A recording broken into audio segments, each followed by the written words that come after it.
అన్న ఒక్క మాటలో చెప్పాలి మీరు, నేను ఏది అడిగినా. మీ ఫేవరెట్ సింగర్?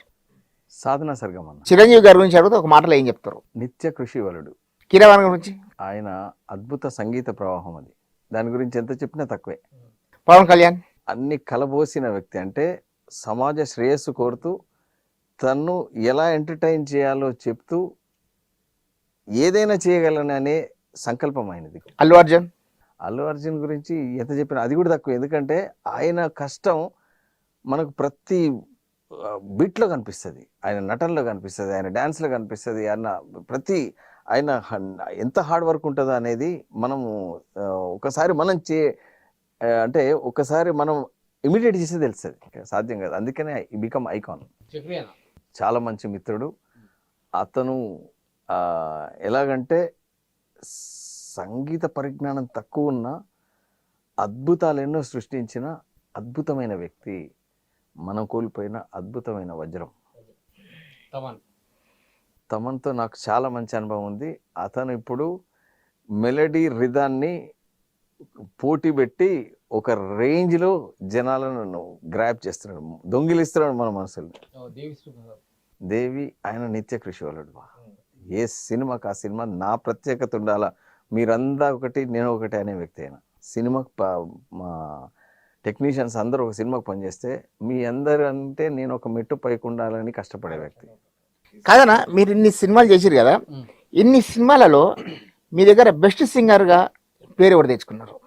తను టీనా కమల్ అన్న. యాక్చువల్గా సాధనా సర్గం నాకు చాలా ఇష్టమైన గాయని అయినా ఆమెతో పాడించిన తర్వాత ఈమె ట్రాక్ తీసుకెళ్ళాను నేను పాడించి. కొన్ని ప్లేస్లలో ఆమె కంటే ఈమెదే నాకు నచ్చి ఆమె పాడించి దాన్ని తీసేసి ఈమెను పెట్టా.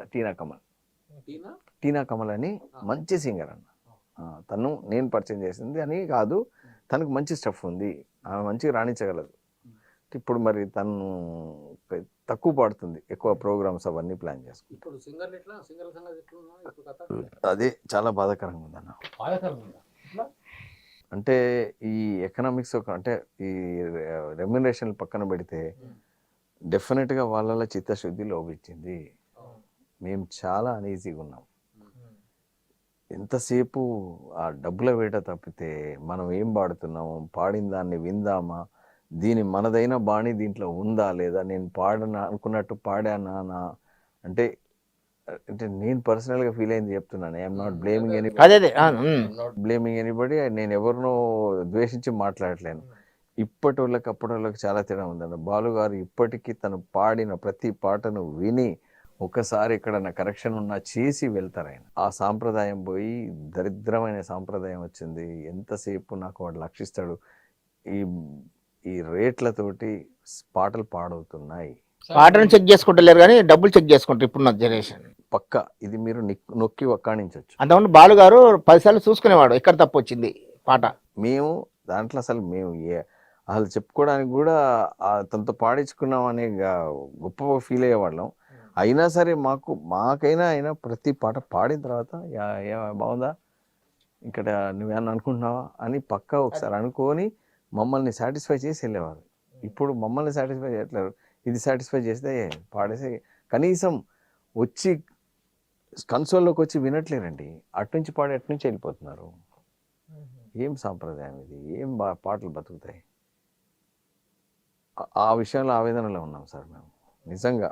ఇప్పటికి హైదరాబాద్ సింగర్ల పరిస్థితి అస్సలు నచ్చట్లేదు, ఎవరికి నచ్చట్లేదు. కానీ ఎవరు ఓపెన్ చేసి చెప్పట్లేదు. వాళ్ళు బయట నుంచి వాళ్ళు సరే ప్రొఫెషనల్గా ఫీల్ అవుతున్నారు సార్. నేను ఇప్పుడు కన్నడలో మొత్తం ఒక 10 మందితో పాడించాను నా సినిమాకు. ఎవరు సింగర్స్ ఇలాంటి యాటిట్యూడ్ లేదు. ఇక్కడ చాలా బ్యాడ్ యాటిట్యూడ్ తయారైంది. This not suppose to be. మేము అలాంటి వాళ్ళే చేసి ఉంటారేమో. దాంట్లో మేము కూడా మేమేమి ఎగ్జంప్షన్ కాదు. ఇప్పుడు ఎవరికి కాంపిటీషన్ అయితే వాళ్ళకి ఎక్కువ డబ్బులు ఇచ్చేసేయడం, వాళ్ళకు ఉన్నది 10,000 1,00,000 చేసేసిండ్రు. ఇప్పుడు ప్రతి వాళ్ళు లక్షించి పాడించలేరు కదా, మంచి పాటలు పాడవుతున్నాయి. డబ్బులు తీసుకోమనండి కమర్షియల్గా. ఇప్పుడు మనం బయట కూడా వర్కౌట్ అయితేనే పాడిస్తాం. అట్లని మంచి పాట కూడా డబ్బులు లేక కొందరితో పాడించలేకపోతున్నాం. ఇప్పుడు సినిమా నిర్మాత దగ్గర డబ్బులు ఉండాలి కదా. ఇప్పుడు అది నువ్వు పాడిస్తే నీకు ₹1,00,000 పాడిస్తే నేను 10,000 కూడా వాడు బయట ఆడియో రేట్స్ అడగకపోతే పాడించేం లాభం. అప్పుడు ఈడేమంటాడు, నన్ను ఎవరు పాడేయమన్నారు అంటారు. నేను పాడేమన్నా నేను ఏది పాడింది మనం నీకు వర్క్ అయితే ఒకటైతేనే పాడించామంటాను. కాబట్టి ఇది పరిధిలో లేకుండా పోయింది, కొంచెం అనీవెన్గా తయారైంది మ్యూజిక్ డిపార్ట్మెంట్, అంతవరకు చెప్పగలను. ఇప్పుడు తెలుగులో ఇండియన్ ఐడల్ అని చెప్పి వస్తుంది. మంచి వెన్యూ అన్నది, ఒక వెన్యూ, ఒక మంచి వేదికతోటే కదా మేమందరం ఎన్నుకునేది. ఇప్పుడు ఒక ఇండియన్ ఐడల్తో నేను పాడించిన దీంట్లో, ఇప్పుడు నేను లెహరాయిలో సన్నీ హిందుస్థానీ, ఆయనకు అను మాలిక్ ఆయన పాట అయిని నువ్వు సన్నీ కాదురా నువ్వు సన్నీ హిందుస్థానీ అనే బిరుదిచ్చాడు. ఇండియన్ ఐడల్ అతను ఎక్కడ ఉంటాడు, భటిండాలో ఉంటాడు, పంజాబ్. అది కాదు, ఇంకో అతను బచ్చగాడు, 26 years ఉంటాయి, భటిండా ఇది పంజాబ్లో ఎక్కడో ఉంటాడు. అక్కడి నుంచి పిలిపించా, హైదరాబాద్ పిలిచి, దీంట్లో ఒక పేత సాంగ్ ఉంది, కడుపు తీపి కన్నా కమ్మదనము లేదు అనే మంచి పేత సాంగ్, అది సేమ్ చాలా బాగుంటుంది. ఆ గొంతు అయితే అంటే అతనిది నస్రత్ ఫతే అలీ ఖాన్ అని పాకిస్తానీ సింగర్ ఉన్నాడు, అతని గొంతు పోకడలు ఉంటాయి అన్నమాట. అతనేమో 76 ఏళ్ళు అయినా, నస్రత్ ఫతే అలీ ఖాన్, ఇతను 26 ఏళ్ళు అయినా, చచ్చిపోయారు, ఆయన పోయారు. ఆయన గొంతు ధర్మం ఉంది, ఆయన అద్భుతంగా పాడాడు. అట్లా ఎక్కడున్నా వెతుకుతాం అన్న మేము, ఇండస్ట్రీ ఈ ఇండియాలో ఎక్కడున్నైతే పాడిస్తాం. Hit TV presents like, share, comment. TV వాళ్ళకు కూడా నేను ఒక సర్ప్రైజ్ ఇద్దాం అనుకుంటున్నాను. మీరు మాత్రమే జెస్సీ ఎందుకు అయ్యారు? ఇలాంటి అమ్మాయిలకి పిలవడానికి బాగుంటుంది. చందు సాయికి like you and have a, జనాలకి ఒక పేరు నచ్చిందంటే దీనికి ఒక ప్రాసెస్ ఉంటుంది. ఎందుకు ప్రాసెస్, డైరెక్ట్కి వెళ్ళిపోదాం. ఏదైనా ఒకటి మర్చిపోయినావా నువ్వు? ఏం మర్చిపోయారు? ఏదో ఆ టైంకి మన సుడి బాగుంటే ఎవరన్నా చూపింటే రాయగలం కానీ డోర్ టు డోర్ సేల్స్ చేసేవాళ్ళు. శారీ వస్తుంది, శారీలో వెనకాల కట్టుకుని